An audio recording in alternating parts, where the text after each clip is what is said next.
యెరోబాము కుటుంబం దేవునికి అవిధేయతగా జీవించినప్పుడు, దేవుడు ఏం చెప్పారో అది చేయనప్పుడు ఆ కుటుంబాన్ని నాశనం చేస్తానని దేవుడు సెలవిచ్చారు, అన్నట్లే చేశారు. యెరోబాము గారి కుటుంబాన్ని నాశనం చేయడానికి దేవుడు ఏర్పాటు చేసిన వ్యక్తి బయషా. ఆ కుటుంబాన్ని ఏ ఉద్దేశ ప్రకారం దేవుడు పంపించారు అది చేశారు, కానీ ఆయన మాత్రం మరలా యెరోబాము గారిలానే జీవించాడు. ఆ తర్వాత ఆ కుటుంబాన్ని నాశనం చేయడానికి మరొకరు యెహూ గారిని పంపించారు. యెహూ గారి కుటుంబంలో 4వ తరం వరకే సింహాసనం ఉంటుంది అనేది మనం గత భాగాల్లో నేర్చుకున్న విషయాలు. ఎందుకు అంటే, నాకు ఇష్టం లేని పని చేసిన రాజు కుటుంబాన్ని తీసివేయడానికి నేను ఏర్పాటు చేస్తే దాన్ని తీసావు బాగుంది, కానీ నువ్వు మాత్రం ఆ పాత అలవాట్లో నుంచి బయటికి రాలేదు. యెరోబాము చేసిన పాపమును విడువక చేస్తూ వచ్చావు కాబట్టి నీ 4వ తరము వరకు మాత్రమే ఈ సింహాసనం ఉంటుంది, ఆ తర్వాత ఉండదు అని చెప్పేశారు. యెహూ గారి తర్వాత అతని కుమారుడు యెహోయాహాజు రాజ్యానికి వచ్చారు. అతని ప్రవర్తన అలాగే ఉంది.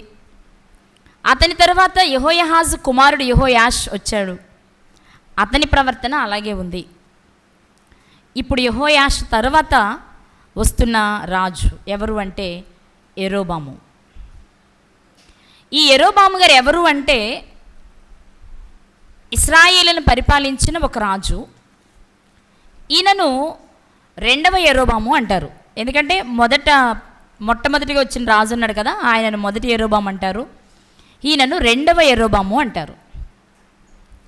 ఈ యెరోబాము గారి జీవితంలో ఈరోజు మనం ఏం నేర్చుకోవాలి? ఒక్క మాటలో చెప్పాలి అంటే, ఇశ్రాయేలీల రాజుల జీవితాలలోనే నేర్చుకునేది ఏముండదు, అందరూ ఒకేలా ఉంటారు. కానీ వ్రాయబడింది కాబట్టి మనం నేర్చుకోవాలి కాబట్టి ఏదో ఒక విషయాన్ని వెతుక్కొని వెలికి తీసుకుంటున్నాం అంతే. ఈ యెరోబాము గారి జీవితం ఏంటి, ఈయన పరిస్థితి ఏంటి, ఈయన ఎంతకాలం పరిపాలించారు, ఈయన జీవితం నుండి ఈరోజు మనం నేర్చుకోవాల్సింది చాలా క్లుప్తంగా, అంటే ఎక్కువ విషయాలు లేవు కాబట్టి క్లుప్తంగా నేర్చుకోవడానికి ప్రయత్నించేద్దాం. చూద్దాం ఒకసారి. రాజుల 2వ గ్రంథము 14వ అధ్యాయము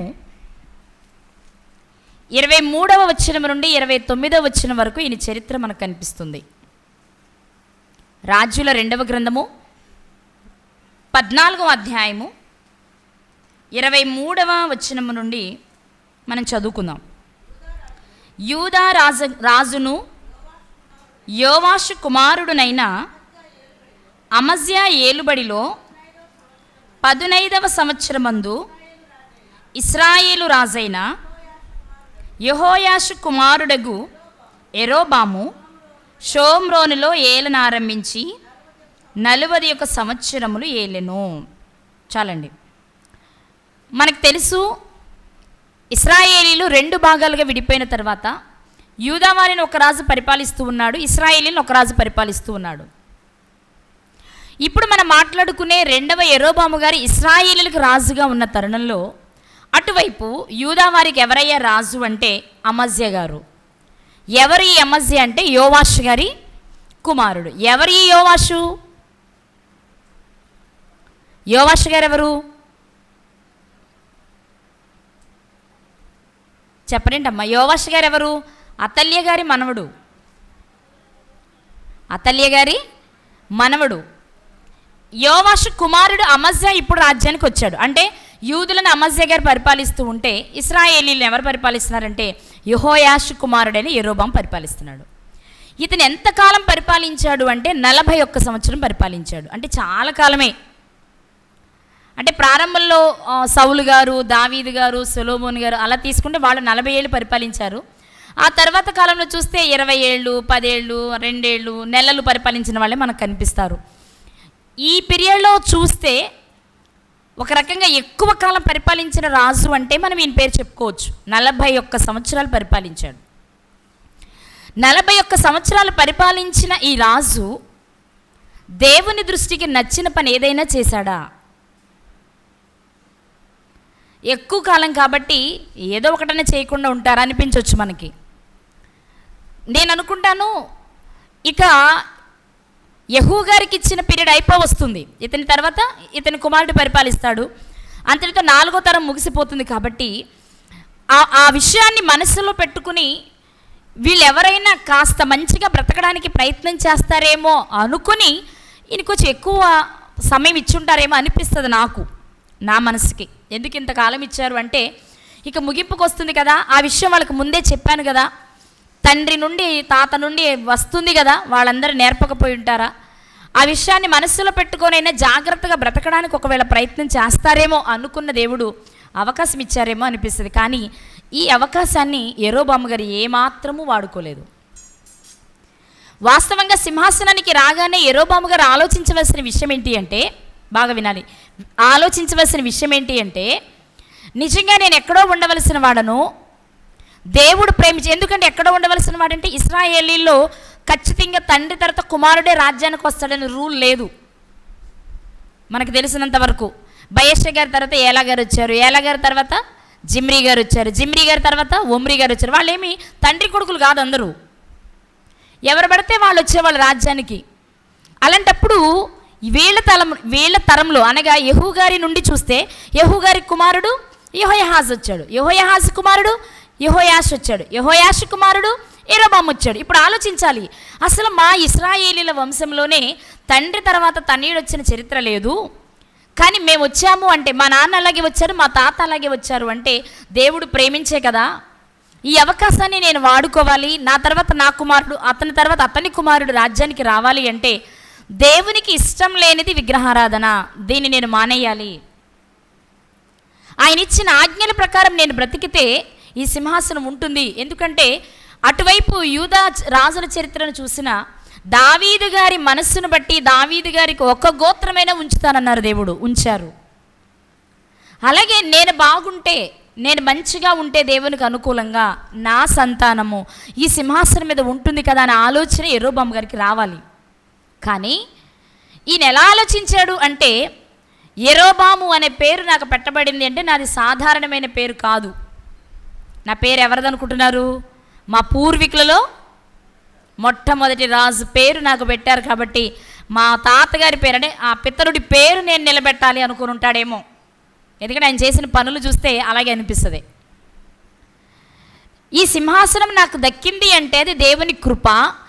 నా ముందు వారు ఎలా ఉన్నా నేను జాగ్రత్తగా ఉంటే నన్ను చూసి కనీసం నా వెనక వారు బాగుంటారు కదా అనుకోలేదు. కానీ ఏ పేరు నాకు పెట్టబడిందో ఆ పితరుడు జీవించినట్లుగా జీవించాలనుకున్నారేమో. ఆయన చేసిన పన్నెండు రాయబడింది, ఇక్కడే చూద్దాం. ఇప్పుడు 24వ వచనం, రాజుల 2వ గ్రంథము 14వ అధ్యాయం 24వ వచనము.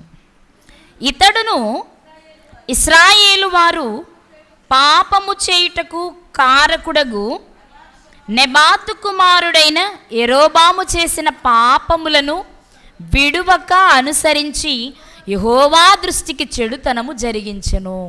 ఈయన గూర్చి వ్రాయబడిన అతి విలువైన అమూల్యమైన మాట ఏంటి అంటే, ఇతడును తన పితరుడైన యెరోబాముకు వలెనే జీవించెను.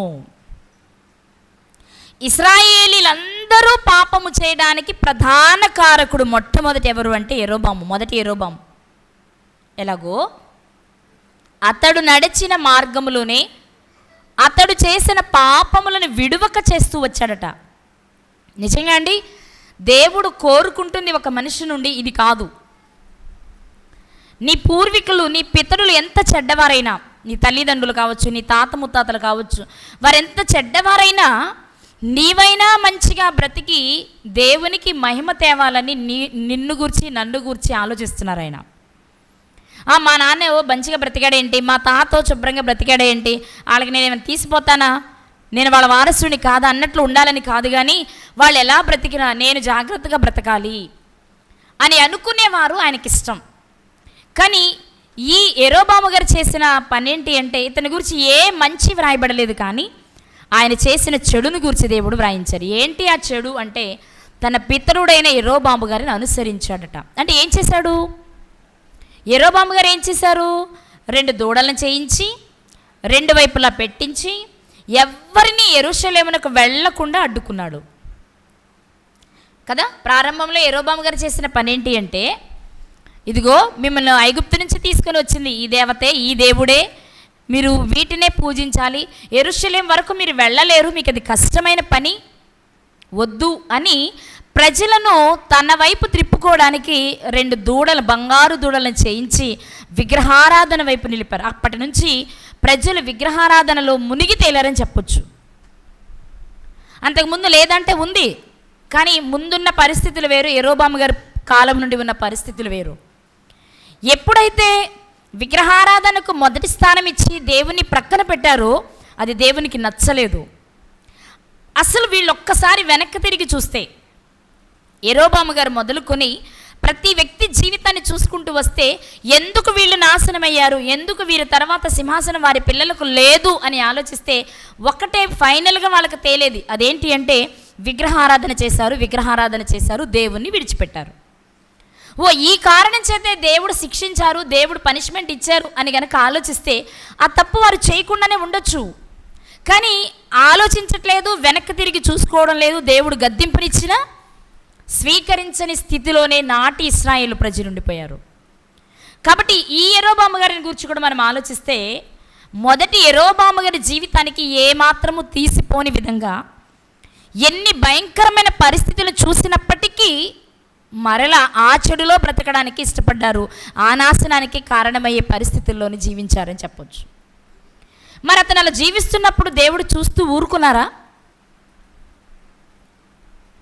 ఎలాగో 4వ తరమే అన్నాను కదా, వీడు ఎలాగో అలాగే పోతాళ్లే అని ఊరుకున్నారా అంటే ఊరుకోలేదండి. ఈ యెరోబాము గారి కాలంలో 3 ప్రవక్తలను పంపించారు. ఎంతమందిని? 3 ప్రవక్తలను పంపించారు. మీరు ఆలోచించండి, 3 ప్రవక్తలను పంపించారు అంటే యెరోబాము గారిని విడిచిపెట్టారా? దేవుడు విడిచిపెట్టారా? పంపించక్కర్లేదు కదా. అక్కడున్న పరిస్థితులన్నీ తెలుసు. మనకు బాగా తెలిసిన విషయం ఏంటి? ఇశ్రాయేలీల్లో ఎవరైనా సరే సింహాసనానికి వెళ్ళాడు అంటే ఆ రాజు తప్పకుండా తను చేయవలసిన పని ఏంటి అంటే ధర్మశాస్త్ర కాపీ ఒకటి తన దగ్గర ఉంచుకొని రోజు చదవాలి. ఐగుప్తు నుండి వచ్చేటప్పుడే దేవుడు వారికి సెలవిచ్చిన మాట ఇది.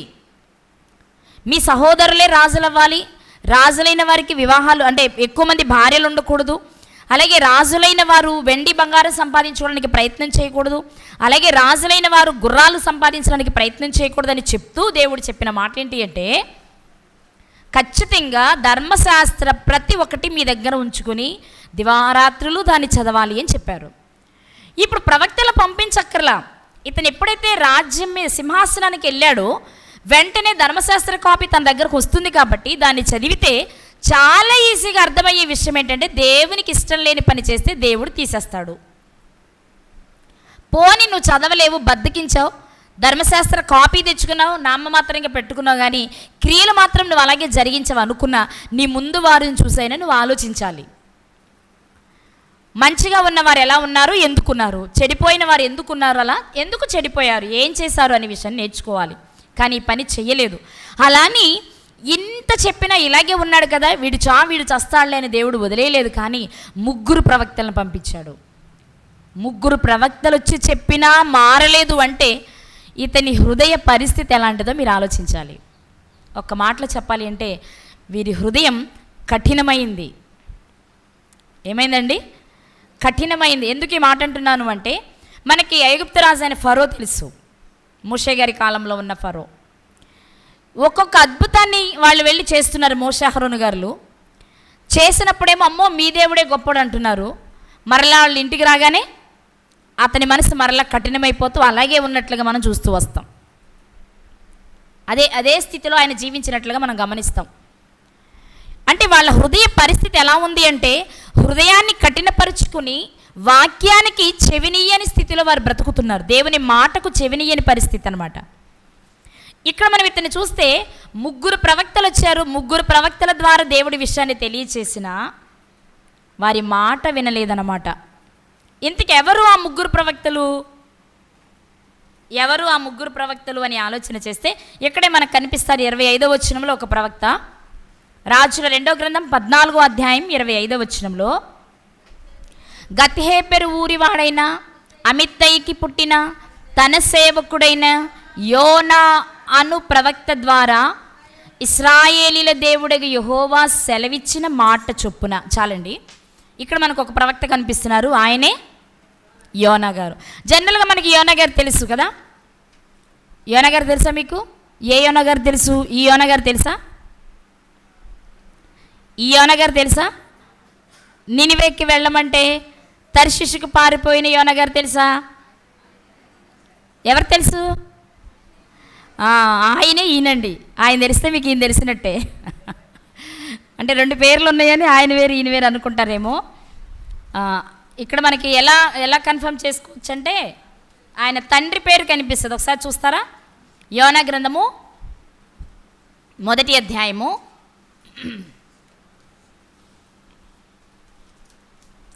1వ అధ్యాయము 1వ వచనం. యెహోవా వాక్కు అమిత్తయి కుమారుడైన యోనాకు ప్రత్యక్షమై. యోనా గ్రంథము యోనా గారిచేనే వ్రాయబడింది. ఈ యోనా గారు ఎవరు అంటే అమిత్తయి కుమారుడు. ఇప్పుడు మళ్ళీ ఇక్కడికి వచ్చేయండి. రాజుల గ్రంథంలో మనం చదువుకునే యోనా గారు ఎవరి కుమారుడని రాయబడింది? కాబట్టి ఆ యోనా గారు ఈ యోనా గారు ఒక్కరే. జనరల్గా మనకేంటంటే ఆ నినివే పట్టణానికి వెళ్ళడం, అక్కడ సువార్త ప్రకటించడం, వాళ్ళు మార్పు చెందడం, ఆ సన్నివేశంలో మాత్రమే మనకు ఆయన గుర్తొస్తారు. కానీ ఆయన ఏ కాలంలో ఉన్నారు? 2వ యెరోబాము గారి కాలంలో ఉన్నటువంటి ఒక ప్రవక్త. వింటున్నారా అన్నమాట అందరూ? 2వ యెరోబాము గారి కాలంలో ఉన్నటువంటి ఒక ప్రవక్త ఎవరు అంటే యోనా గారు. ఈయన ఒక విషయాన్ని యెరోబాము గారికి చెప్పారు. హమాతుకు పోయి యుద్ధం చేసేదాన్ని గెలవమని. ఆ ఒక పని మాత్రం చేశారు ఈయన. ఆ విషయాన్ని చెప్పారు అంటే దేవునికి వ్యతిరేకంగా పనులు చేస్తున్నప్పుడు కూడా యోనా గారు గద్దించి ఉంటారు కదా. మంచిని చేయమని చెప్పేటప్పుడు ఎలా చెప్పారో చెడు చేసేటప్పుడు కూడా గద్దించే ఉంటారు. కానీ మనం గమనిస్తే ఆ గద్దింపుని ఏది యెరోబాము గారు స్వీకరించినట్లు లేదు. ఎందుకు ఈ మాట అంటున్నానంటే అది మొదటి యెరోబాము చేసిన పనులనే అనుసరిస్తూ వచ్చాడు. అంటే ఇక ఇలాంటి వారు మంచి చెప్పినా చెడు చెప్పినా ఏది అయినా వినేవాడు కాదన్నమాట. సరే, మరి యోనా గారు చెప్పిన మాట ఏదో అవసరమైంది విని అవసరం లేదు వదిలేస్తున్నారు. కాబట్టి దేవుడు యెరోబాము గారిని వదలలేదు, కానీ మరొక ప్రవక్తను పంపించారు. ఆయన ఎవరో ఒక మాట చూద్దాం. హోషేయ గ్రంథము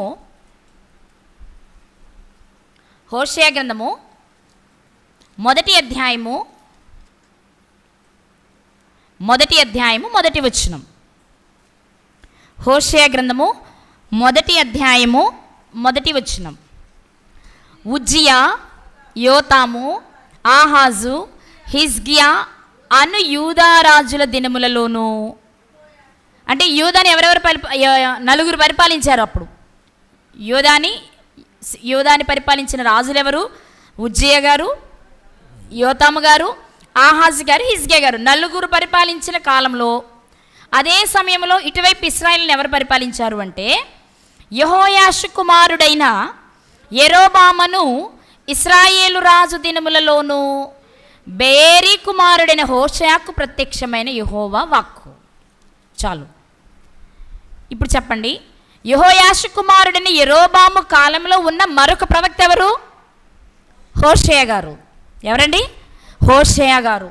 ఇప్పుడు హోషేయ గ్రంథమే ఒకటి ఉంది. ఇది ఇశ్రాయేలుని గూర్చి అనే విషయాలు మనం తెలుసుకునేటప్పుడు మన మనసులో ఉండాల్సింది ఏంటి అంటే ఈ గ్రంథంలో వ్రాయబడిన విషయాలు జరుగుతున్న కాలంలో ఇశ్రాయేలీలను పరిపాలిస్తున్న రాజు ఎవరు అంటే 2వ యెరోబాము. హోషేయ గారు దేని గురించి చెప్పారు? ఇశ్రాయేలీలు ఎలా బ్రతుకుతున్నారో చెప్పారు. అలా బ్రతకకుండా ఉండాలని చెప్పారు. ఇశ్రాయేలీలు అలా బ్రతకడానికి కారణం ఎవరంటే వాళ్ళ నాయకుడు, వాళ్ళ రాజు. ఇంటిలో కుటుంబ యజమాని తండ్రి ఎలాగో రాజ్యానికి పెద్దెవరు? రాజు. రాజు బాగుంటే రాజ్యం బాగుంటుంది. రాజే బాగోకపోతే రాజ్యం కూడా బాగుండదు. ఇప్పుడు హోషేయ గ్రంథం అంటూ ఒకటి మనకు ఏర్పడింది అంటే ఈయన ఒక ప్రవక్తగా వెలుగొందాడు అంటే ఎవరి గురించి ఈయన వచ్చాడు అంటే ఇశ్రాయేలు ప్రజలు చెడిపోయినప్పుడు వారిని గూర్చి దేవుడు పడుతున్న బాధ తెలియచేయడానికి వచ్చారు ఆయన. వాళ్ళు ఇశ్రాయేలు ప్రజలందరూ ఎందుకు అలా చేశారు అంటే వాళ్ళ రాజైన యెరోబాము జీవితం అలాగే ఉంది. కాబట్టి 2వ యెరోబాము గారి కాలంలో దేవుడు పంపిన మరొక ప్రవక్త ఎవరు అంటే ఈ హోషేయ గారే. ఈ హోషేయ గ్రంథంలోనే మనం చూస్తాము దేవుడు ఏది వద్దు మానేమని చెప్పారో వాటినే వాడుకగా చేసుకొని వీళ్ళు ప్రవర్తించడం కనపడుతుంది. ఇందులో ఒక మాట మీకు చూపిస్తాను. హోషేయ గ్రంథము 4వ అధ్యాయము 2వ వచనం. హోషేయ గ్రంథము 4వ అధ్యాయము 2వ వచనంలో అబద్ధ సాక్ష్యము పలుకుటయు అబద్ధమాడుటయు, హత్య చేయుటయు, దొంగిలించుటయు, వ్యభిచరించుటయు వాడుకయ్యెను. జనులు కన్నము వేసెదరు, మానక నరహత్య చేసెదరు. ఎలా ఉన్నారు ఇశ్రాయేలు ప్రజలు? 2వ యరొబాము రాజుగా ఉన్న కాలంలో ప్రజలు ఎలా ఉన్నారు అంటే, మిగిలిన వాళ్ళ కాలంలో లేరని కాదు, కానీ ఈయన కాలంలో మరీ విచ్చలవిడిగా ఉన్నారు. అక్కడ వ్రాయబడిన మాట వాడుకయ్యను అంటే అదొక అలవాటికి. అది వేరే ఏంటారా, ఏంటి వాడు అలా దొంగతనం చేసేసా, వాడికి అది అలవాట్లేండి అనేలా ఉన్నారు. ఎవరి కాలంలో? 2వ యరొబాము గారి కాలంలో. ఇది వాళ్ళకి వాడుకట. అబద్ధ సాక్ష్యం చెప్పడం, అబద్ధం చెప్పడం. అబద్ధానికి అబద్ధ సాక్ష్యానికి తేడా ఏంటి?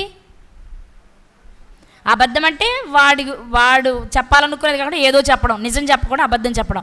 అబద్ధ సాక్ష్యం అంటే ఎదుటి వారి గురించి చెప్పడం. రెండిట్లోనూ ఆరితేరున్నారట వీళ్ళు.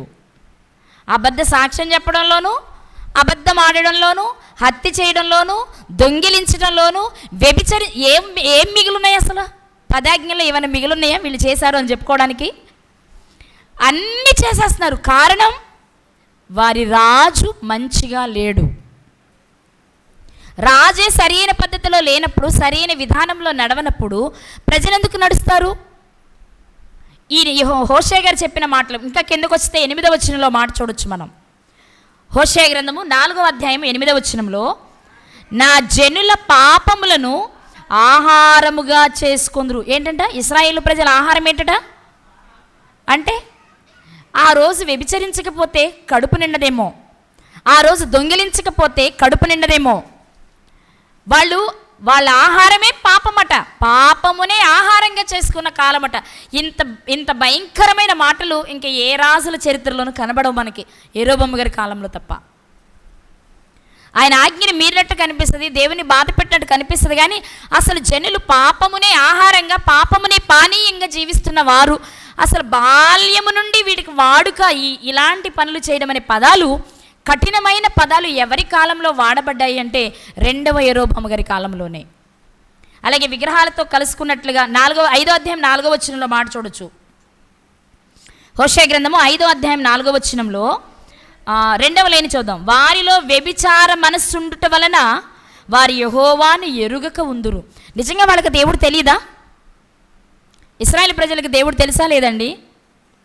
మాట్లాడరేంటి? తెలుసు కదా. అబ్రహాము గారి దగ్గర నుండి వాళ్ళ పిల్లల తరం వరకు అందరికీ తెలుసు. కానీ వారి పనులు ఎలా కనిపిస్తున్నాయి సమాజానికి అంటే, వీళ్ళకి దేవుడు తెలియదు అనుకుంటండి. తెలిస్తే ఇలా ఎందుకు చేస్తారు అనుకునేలా ఉన్నారు. వ్యభిచార మనస్సుండుట వలన వారి యెహోవాను ఎరుగక ఉందురు. యెహోవాని ఎరుగరు అంటే, నిజంగా దేవుణ్ణి ఎరిగిన కుటుంబాలలో పుట్టిన వీరికి దేవుడు తెలియదు అని చెప్పేది ఎవరిని గురించి చెప్తారు అంటే, వ్యభిచార మనస్సున్న వారిని. ఈ సందర్భాన్ని మీరు మనస్సులో పెట్టుకుంటే, ఏలీ కుమారుల గురించి ఆ పదమే వాడబడింది. వారు యెహోవాను ఎరుగని వారై అనే పదం. అక్కడ యెహోవాని ఎరుగని వారంటే మామూలుగా ఆయన తెలియదని కాదు, వాళ్ళు వ్యభిచార మనస్సు ఉండడం వలన దేవుడంటే ఎవరో తెలిసినా తెలియని వారిగానే కనిపించారు సమాజానికి. ఎందుకంటే వాళ్ళ తండ్రి యాజకుడు, ప్రవక్త, మంచి మంచి మంచి వ్యక్తి. అలాంటి ఏలీ గారి కడుపున పుట్టారు హోప్ని, ఫినెహాసులు. వాళ్ళు ఎలా జీవించారు? మందిరానికి వచ్చిన పిల్లలతో వ్యభిచరించారు. దేవునికి మొదట ఇవ్వాల్సిన కొవ్వు తీయకుండానే మాకు కావాలి అని తీసుకొని తిన్నారు. వాళ్ళు చేసే పనులు చూస్తుంటే వీళ్ళు నిజంగా యాజకుల పిల్లలేనండి, వీళ్ళకి నిజంగా దేవుని గురించి తెలుసా, ఏమోనండి వీళ్ళని చూస్తుంటే వీళ్ళకి అసలు దేవుడే తెలియదేమో అన్నట్టుంది అనుకునేవారట ప్రజలు. అలాగే ఉన్నారు మరలా యరొబాము గారి కాలంలో ప్రజలు. ఎలా ఉన్నారు అంటే, వారిలో వ్యభిచార మనస్సు ఉండటం చేత భౌతికమైన వ్యభిచారము, ఆధ్యాత్మికపరమైన వ్యభిచారాన్ని చేస్తూ, దేవుడు తెలిసిన వారి జనాంగంలో నుండి వచ్చినప్పటికీ వీరికి దేవుడు తెలియదేమో అన్నట్లుగా జీవించారట. ఇంకా వీళ్ళని గురించి మనం మాట్లాడుకుంటే కిందకు వచ్చిన తర్వాత మనకు కనిపిస్తుంది 6వ అధ్యాయంలో 7వ వచనం. 6వ అధ్యాయం 7వ వచనంలో, ఆదాము నిబంధన మీరినట్లు వారు నా ఎడల విశ్వాసఘాతకులై నా నిబంధనను మీరి ఉన్నారు. ఎవరిని గుర్తు చేస్తున్నాడు దేవుడు? ఎక్కడ ఆదాము గారండి, ఎక్కడ యరొబాము గారి కాలం? అర్థమైందన్నమాట. వాస్తవంగా ఇశ్రాయేలు రాజుల గురించి మాట్లాడేటప్పుడే వాళ్ళలో మొదటి రాజైన యరొబాము గారిని తీసుకుంటేనే చాలా గ్యాప్ వస్తుంది. అదే కష్టం అనుకుంటే అసలు దేవుడు ఎవరిని జ్ఞాపకం చేస్తున్నారు? యెరోబాము గారి కాలంలో ఇశ్రాయేలు మనస్సును చూసి మొట్టమొదటి అయిన ఆదాము గారు ఆనాడు అతిక్రమించిన ఆజ్ఞను జ్ఞాపకం చేస్తున్నారంటే ఎంత భయంకరమైన పరిస్థితులలో యెరోబాము గారి కాలంలో ఇశ్రాయేలీలు ఉన్నారో మనం అర్థం చేసుకోవాలి. ఒక్కటేనా వీళ్ళని చూస్తే 7వ అధ్యాయం మనం చూస్తే 7వ అధ్యాయం మొదటి వచనం, నేను ఇశ్రాయేలు వారికి స్వస్థత కలుగజేయదలంచగా ఎఫ్రాయిము దోషమును షోమ్రోను చెడుతనమును బయలుపడుచున్నది. నేను స్వస్థత కలిగి చేద్దాం అనుకుంటున్నా, చేద్దామని వెళ్ళేటప్పటికి ఇదిగో ఎఫ్రాయిం అంటే ఇశ్రాయేలుని అర్థం. ఎఫ్రాయిము చేసింది, షోమ్రోన్ అంటే ఇశ్రాయేలుల రాజధాని, ఆ రాజధాని ప్రజలు అంటే వెరసి ఇశ్రాయేలు చేసినది ఆయన కనపడుతుందట. అవి చూసిన తర్వాత స్వస్థపరచాలి అనే ఆలోచన నాకు లేకుండా పోయిందని చెప్తున్నారు ఆయన. ఏదో స్వస్థపరుద్దాము బాగు చేద్దాము అని దగ్గరికి వెళ్తే వాళ్ళు చేసే క్రియలు నాకు కనబడుతున్నాయి, అది చూసిన తర్వాత వారికి ఏమీ చేయాలనిపించడం లేదు అంటున్నారు దేవుడు. అంటూ అక్కడ మాట చెప్పారు ఆయన, జనులు మోసము అభ్యాసము చేసేదరు. దేన్నట? మోసం ఎలా చేయాలో అభ్యాసం చేస్తారట. అంటే ఏ స్థితిలో ఉన్నారో చూడండి ప్రియులారా మీరు. మనం ఇందా చదివి అబద్ధ సాక్ష్యము, అబద్ధం పలకడం, హత్య చేయడం, దొంగిలించటం, వ్యభిచరించటం, వాడుకయిందని పదం చదివాం. కానీ ఇంకా కిందికి వస్తే మనకు అర్థమవుతుంది పాపముని ఆహారంగా చేసుకున్నారట, మోసం చేయడం ఎలాగో అభ్యాసం చేస్తున్నారట. అసలు మోసం చేయడంలో ఇక వాళ్ళని మించిన వాళ్ళు లేరనమాట. మరి ఇలాంటి భయంకరమైన స్థితిలో ఉన్నప్పుడు ఇదిగో హోషేయ గారిని పంపించి, ఇదిగో మీరు ఇలా ఉన్నారు, మీరు ఇలా ఉన్నారు, మీరు ఇలా జీవిస్తున్నారు, ఇలా కాదు, ఇలా వద్దు, మార్చుకోండి అని దేవుడు చెప్తూనే వచ్చారు. మీరు ఇక ఇందులో చదివితే చాలా వచనాలు కనిపిస్తాయి. 8వ అధ్యాయం మొదటి వచనంలో ఇలా చూస్తూ ఉన్నప్పుడు చాలా విషయాలు కనిపిస్తాయి మనకి. అలాగే 13వ అధ్యాయం 12వ వచనంలో 13వ అధ్యాయం 12వ వచనంలో ఎఫ్రాయిము దోషము నా యొద్ద ఉంచబడి ఉన్నది, అతని పాపము భద్రము చేయబడి ఉన్నది. ఏం చేయబడిందట? చెరిపేయడానికి వీలు లేదా? అది చెరిపేయడానికి వీలు లేదా? ఒకసారి చేస్తే చెరిపేసేవారేమో, 2 సార్లు చేస్తే చెరిపేసేవారేమో. ఇక చేసిందే చేసి, ఎందుకంటే దానిని అభ్యాసం చేస్తున్నారుగా, దాన్నే వాడుకగా చేసుకున్నారుగా. దేవుడు ఎన్నిసార్లు చెరిపిదామన్నా మళ్ళీ చేస్తూ మళ్ళీ చేస్తూ మళ్ళీ చేస్తూ అదే కనిపించేలా చేస్తున్నారు వాళ్ళు. అది చూసి సహించలేని దేవుడు హోషేయ గారి ద్వారా సెలవిచ్చినా ఎవ్వరూ మార్పు చెందలేదు. ఒకవైపు యోనా గారు చెప్తున్నారు వినట్లేదు, మరొక వైపు హోషేయ గారు చెప్తున్నారు వినట్లేదు. సరే, 3వ ప్రయత్నం మనకు తెలుసు కదా, 1వ, 2వ, 3వ కొట్టేస్తాం కాబట్టి 3వ ఛాన్స్ కూడా ఇవ్వాలనుకున్నారు, దేవుడు ఇచ్చారు. మరెవరిని పంపించారు? 3వ వ్యక్తి ఎవరు అంటే ఒక మాట చూద్దాం. ఆమోసు గ్రంథము 1వ అధ్యాయము 1వ వచనం. ఆమోసు గ్రంథము 1వ అధ్యాయము 1వ వచనం. యూదా రాజైన ఉజ్జియా దినములలోను ఇశ్రాయేలు రాజుకు యెహోయాషు కుమారుడైన యెరోబాము దినములలోను. యెరోబాము గారు ఇంతకీ 40 సంవత్సరాలంటే ఎప్పుడెప్పుడు పరిపాలించారు మీకు అర్థమైందా? ఉజ్జియా గారు మొదలుకొని హిజ్కియా గారి వరకు పరిపాలించారు. వాళ్ళు 4 పరిపాలించిన, ఈయన ఒక్కడే పరిపాలించారు. ఇక్కడ యూదులో 4 రాజులు మారారు, కానీ ఇశ్రాయేలులో 1 రాజే పరిపాలించాడు. ఉజ్జియా గారి కాలంలో ఇక్కడ యెరోబాము గారు పరిపాలిస్తూ ఉండగా రాయబడిన మాట, ఇశ్రాయేలు రాజుకు యెహోయాషు కుమారుడైన యెరోబాము దినములలోను భూకంపం కలుగుటకు 2 సంవత్సరముల ముందు ఇశ్రాయేలీలను గూర్చి తెకోవాలోని పశుల కాపరులలో ఆమోసునకు కనబడిన దర్శన వివరము. ఎవరి కాలం ఇది? ఆమోసు గారి ప్రవక్తగా ఉన్నది ఎవరి కాలంలో? యెరోబాము గారి కాలంలో 3వ ప్రవక్తను పంపించారు. దేవుడు గొప్ప ప్రవక్తలను పంపించారు, సాధారణమైన ప్రవక్తలను కూడా పంపించారు. ఏ విధముగానైనా ఇశ్రాయేలీలను మార్చడానికి ఆయన ప్రయత్నం చేస్తున్నారు. మరి ఆమోసు గారి కాలం వచ్చినప్పటికి ఏం చేశారు వీళ్ళు? బాగున్నారా? మారారా? మారలేదు. ఎందుకని? వాడుకయింది కదా వారికి పాపం చేయడం, వాడుకయింది కదా వారికి పాపమని ఆహారంగా తినడం, వాడుకయింది కదా వారికి మోసం చేసే బ్రతకడం. ఇప్పుడు దానిలో నుంచి రావడం చాలా కష్టం. ఎన్ని అద్భుతాలు చూశారండి వాళ్ళు. ఇశ్రాయేలీలు ప్రారంభంలో ఎన్ని అద్భుతాలు, ఎన్ని ఆశ్చర్యక్రియలు చూశారు. నాకు అనిపించింది ఈ మధ్య చదువుతున్నప్పుడు, ఫరో హృదయం కఠినమైంది అంటున్నాము కానీ దేవుడే చెప్పారు, నేను ఫరో హృదయాన్ని కఠినపరుస్తాను అని. ఎందుకు అంటే అతని ద్వారా నేను మహిమను పొందాలనుకుంటున్నానని చెప్పేశారు. దేవుడే కఠినపరచగా కఠినమైనది ఫరో హృదయం అయితే, ఎన్నో ఆశ్చర్యక్రియలను చూసి కఠినపరుచుకున్నవారు ఇశ్రాయేలీలు. ఏమండి, సముద్రం మధ్యలో నడుస్తుంటే ఒకేసారి నీరంతా 2 పాయలుగా చీలి రాశిగా ఇలా నిలబడినప్పుడు ఎవరికి మాత్రం భయం వేయదు, ఆశ్చర్యం వేయదు. ఆ సన్నివేశాన్ని చూసి ఎవరైనా జీవితంలో మర్చిపోగలరా? అదే సన్నివేశం జరగకపోతే ఐగుప్తీలకి జరిగింది ఇశ్రాయేలీలకి జరగాలి, అంతే కదా. అసలు ఎటు వెళ్ళడానికి లేదు. ఎదురు సముద్రం ఉంది, వెనక ఐగుప్తీలు ఉన్నారు, మధ్యలో ఇశ్రాయేలీలు ఉన్నారు. నాశనమైపోవాలి. కానీ దేవుడు ఒక్క మాట సెలవిచ్చారు మోషేతో, నీ కర్ర చూపించు మోషే అని. అలా కర్రను చూపించగానే సముద్రము పాయలై ఆరిన నేల మీద నడుస్తున్నప్పుడు నిజంగా ఏడవాలి వారు. ఆ సంఘటన వాళ్ళ కళ్ళ ముందు జరిగినప్పుడు దేవుడు వారి పట్ల చూపిస్తున్న ప్రేమకు కృతజ్ఞతగా అసలు ఆయన మరచిపోకూడదు. అలాంటివి ఎన్ని చూసినా మరలా మొదటికే వచ్చేవారు. ఎన్ని చూసినా మరలా మొదటికే వచ్చేవారు. ఎలాంటి యుద్ధ నైపుణ్యం కలిగిన సూర్యుల ముందు వాళ్ళను ఓడించి దేవుడు ఇశ్రాయేలుకి విజయాన్ని ఇచ్చాడు. గొలియాతు గారి విషయం ఏంటంటే ఎన్ని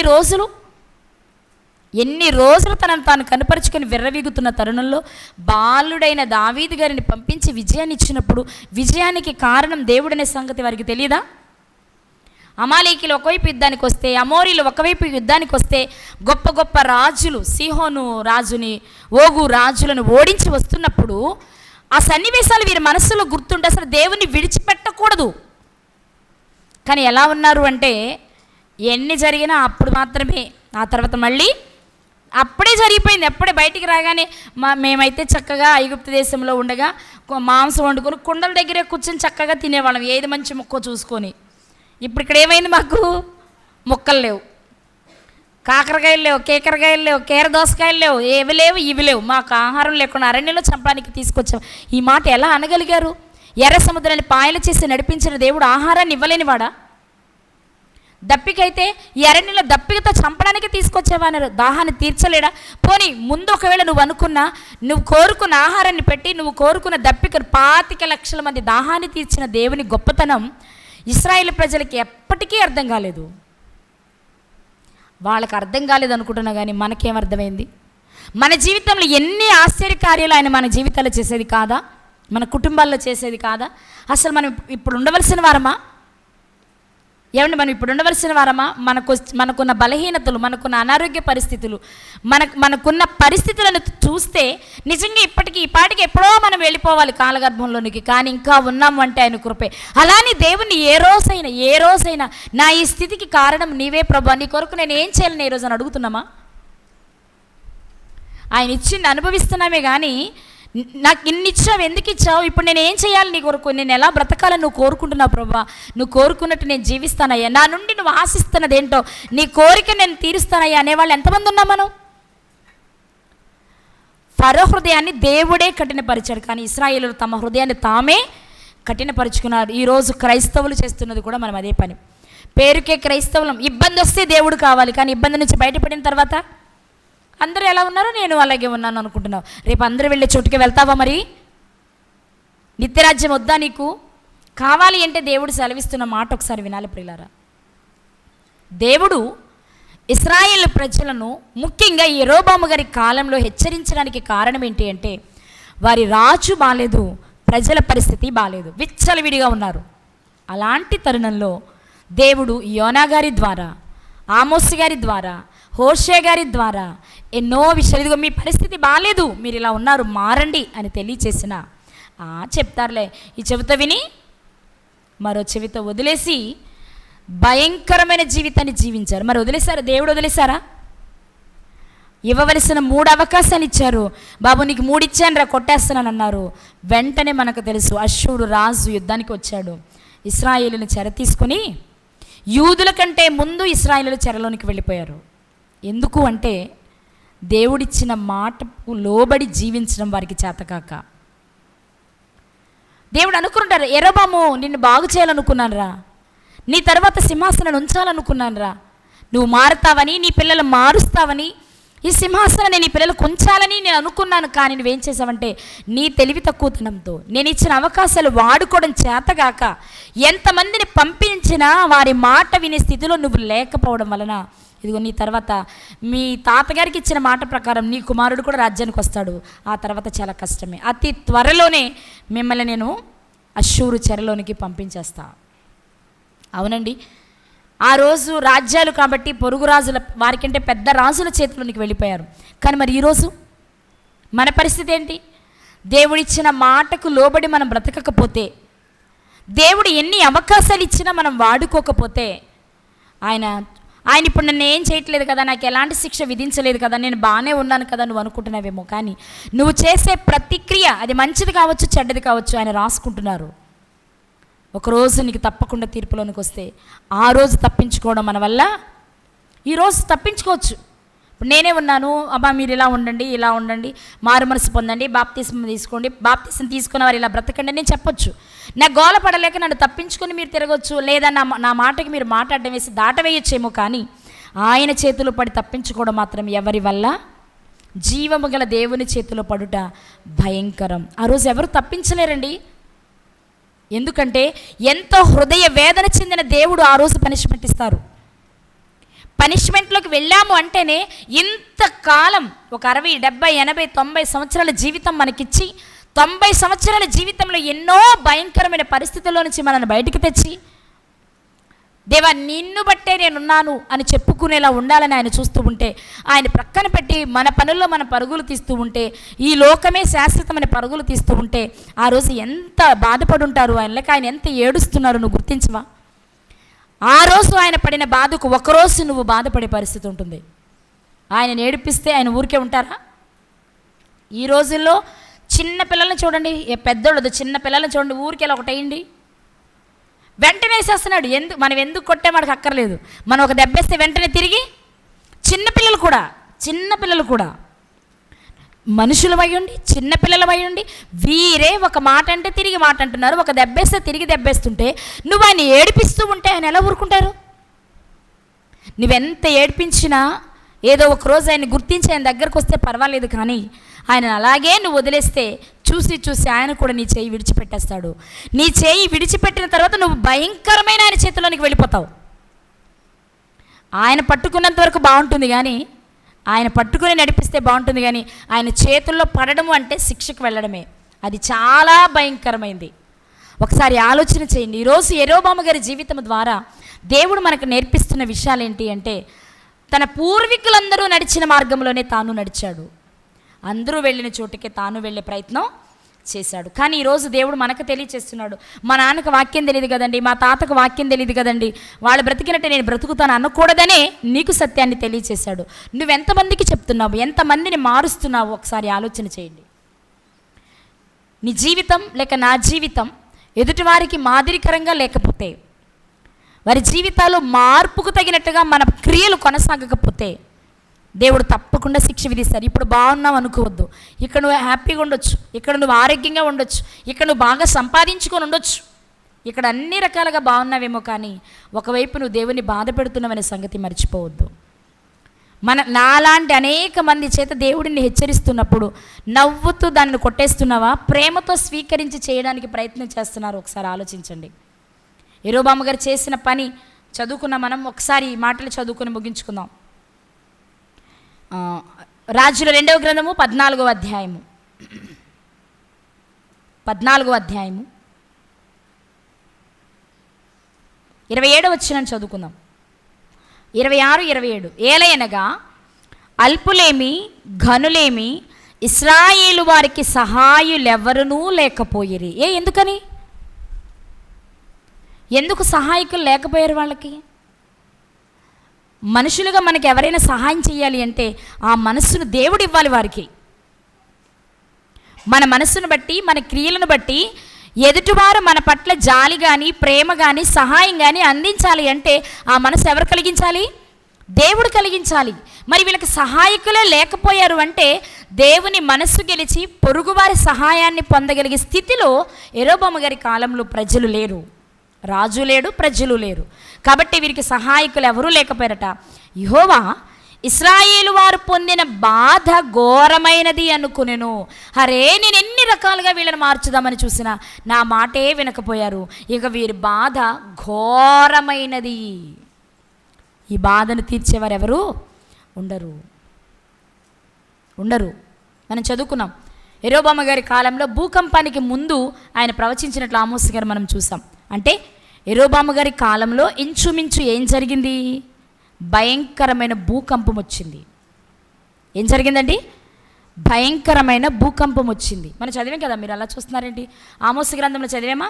1వ అధ్యాయము 1వ వచనం. యూదా రాజైన ఉజ్జియా దినములలోను ఇశ్రాయేలు రాజుకు యెహోయాషు కుమారుడైన యెరోబాము దినములలోను భూకంపము కలుగుటకు 2 సంవత్సరముల ముందు ఇశ్రాయేలును గూర్చి తెకోవాలోని పశువుల కాపరులో ఆమోసునకు కనబడిన దర్శన వివరములు. అంటే యెరోబాము గారు అక్కడేమో యోధాకి ఉజ్జియా గారు పరిపాలిస్తున్న కాలం ఇది. మరి ఉజ్జియా గారి తర్వాత యోతాము గారు, ఆహాజ్ గారు, హిజ్కియా గారు రావాలి. ఇంతమంది వచ్చే వరకు యెరోబాము గారు ఉన్నారు, యెహోయాషు కుమారుడని యెరోబాము గారు ఉన్నారు. ఈ మధ్య కాలంలోనే ఏం జరిగిందంటే భయంకరమైన ఒక భూకంపం. అంటే భూకంపంలో ఏం జరుగుండాలి?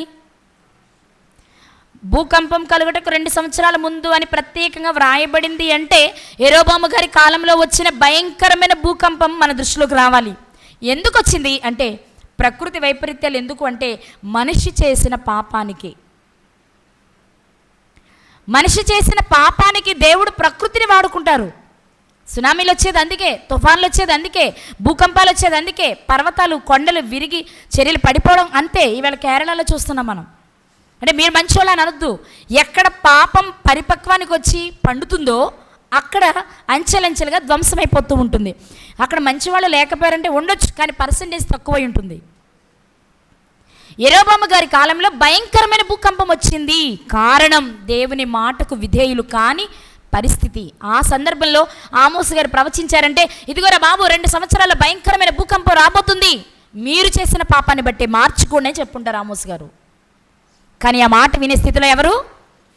ఎన్ని చెప్పట్లేదు, ఎన్ని వినట్లేదు, ఎన్ని రావట్లేదు, అందులో ఇదొక్కట్లే అనుకునే ఉంటారు. మనం అనుకుంటాంగా, నా చిన్నప్పటి నుంచి చెప్తున్నారు యేసుక్రీస్తు వస్తారని, వచ్చాడా పెట్టాడా అంటలే అంతే. కానీ మనం అనుకున్నప్పుడు జరిగితే అది నీ గొప్పతనం నా గొప్పతనం ఎలా అవుతుందంటే, మనం అనుకున్నప్పుడు జరగదు, అది ఆయన అనుకున్నప్పుడు జరుగుతుంది. ఎప్పుడు ఇవ్వాలి, ఎలా ఇవ్వాలి, ఎవరికి ఇవ్వాలి, ఎంత మోతాదు ఇవ్వాలి అనేది ఆయన నిర్ణయిస్తారు. నా మాట అర్థమైందా? కరువులు వచ్చాయి, భూకంపాలు వచ్చాయి, పొరుగు రాజుల చేతుల్లోనికి వెళ్ళి చాలా ఇబ్బందులు పడిన పరిస్థితులు మనకు తెలుసు. ముఖ్యంగా యెరోబాము గారి కాలంలో, 2వ యెరోబాము గారి కాలంలో ప్రజలు, రాజు కూడా దేవునికి అవిధేయులుగా బ్రతకడం చేత 3 ప్రవక్తల ద్వారా దేవుడి విషయాన్ని తెలియచేయడం ఒక ఎత్తైతే, ఈ 3 ద్వారా విననప్పుడు జరగబోయేది విపత్తును కూడా దేవుడు ముందే తెలియచేశాడు. భూకంపం రాబోతుంది, జాగ్రత్త. భూకంపం వస్తే ఎలా ఉంటుందో మనకు తెలుసుగా. కొంచెం ఇలా కదిలితేనే, అక్కడెక్కడో కదిలితేనే మనకెక్కడ ఏంటో ఊగిందంటాం కదా. మరి అసలు ఆ కంపమే కలిగి మొత్తం భూమే నెరలు విడిచే పరిస్థితి ఆన్ ది స్పాట్లోనే ఉంటే మన పరిస్థితి ఏంటి అనుకుంటున్నారా? ఇక్కడ అనుకోండి కానీ రేపు దేవుడి దగ్గర లెక్క చెప్పాలి సుమా. నిజంగా దేవుడు మనల్ని ప్రేమించి ఈ తరంలో మనల్ని పుట్టించి సత్యాన్ని మనకు తెలియచేసి సత్యం కొరకు బ్రతకండి. ఎవరిని చూసి మీరు బ్రతకక్కర్లా. వాక్యాన్ని వినండి, వాక్యాన్ని ధ్యానించండి. వాక్యంలో ఉన్న విషయం నీ మనస్సాక్షి దేన్ని అంగీకరిస్తుందో, దేన్ని ఒప్పింపచేస్తుందో దాన్ని ఒప్పుకోండి. దాని ప్రకారం బ్రతకడానికి ప్రయత్నం చేయండి తప్ప నీ చుట్టూ ఉన్న చెడిపోయిన సమాజాన్ని చూసి అందులో 1% బాగున్నాను కాబట్టి నేను బాగున్నాను అనుకోవద్దు. ఆయన దృష్టికి నువ్వు 100% బాగుండాలి. ధర్మశాస్త్రంలో 9 ఆజ్ఞలు పాటించి ఒక ఆజ్ఞను మీరినా ఆయన దృష్టిలో ఆజ్ఞను మీరిన వారే అవుతారని బైబిల్ చెప్తుంది కదా మనకి యాకోబు పత్రికలో. కాబట్టి ఈరోజు దేవుడు మనకు తెలియచేస్తున్న విషయం ఏంటి అంటే, మీ పైన నాయకులు లేక మీ తల్లిదండ్రులైన వారు, మీ తాత ముత్తాతలైన వారు ఒకవేళ చెడ్డవారే కావచ్చు, కానీ దేవుడు ప్రేమించి నువ్వు మంచిగా మారడానికి అవకాశం ఇస్తున్నప్పుడు వాడుకో. చిన్నపిల్లల ద్వారా దేవుడు చెప్పిస్తున్నాడా, పెద్దవారి ద్వారా చెప్పిస్తున్నాడా, బోధకుల ద్వారా చెప్పిస్తున్నాడా, లేక నీకే ఆలోచన పుట్టిస్తున్నాడా? ఏ రూపంలో దేవుడు నీకు తెలియచేసినా దాన్ని త్రోసివేసేవాడిగా ఉండొద్దు. దానికి లోబడేవాడిగా ఉంటే నిన్ను ఉన్నతంగా హెచ్చించడానికి ఆయన ఇష్టపడతారు. మీకు చాలాసార్లు చెప్పాను, దేవుడు మనకు శ్రమలను అనుభవించినప్పుడు నేను నీ కొరకు శ్రమ పడతాను అని నువ్వు మాటిస్తే చాలు, ఆ శ్రమలను మధ్యలో నుండే తొలగించి లేక ఆ శ్రమలు ఎలా అధిగమించాలో ఆయనే నీకు తోడై ఉండి నడిపిస్తారనే విషయాన్ని మర్చిపోవద్దు. యెరోబాము గారి కాలంలోని పరిస్థితులను దేవుడు మనకు ఎందుకు ఈరోజు జ్ఞాపకం చేస్తున్నారు అంటే, మనము అలాంటి పరిస్థితుల మధ్య బ్రతుకుతున్నామేమో. దేవుడు మనకు అవకాశం ఇచ్చినా వాడుకోవట్లేదేమో. ఒకసారి ఆలోచించండి. ఆయన అవకాశం ఇస్తే వదిలిపెట్టొద్దు. ఇచ్చిన అవకాశాన్ని వాడుకుందాం. మన పాపాన్ని, మన తప్పుని దేవుని దగ్గర ఒప్పుకుందాం. దేవుడు కోరుకున్నట్లు బ్రతుకుదాం. పరలోకాన్ని స్వతంత్రించుకుందాం. అట్టి కృప దేవుడు మనందరికీ దయచేయునుగాక.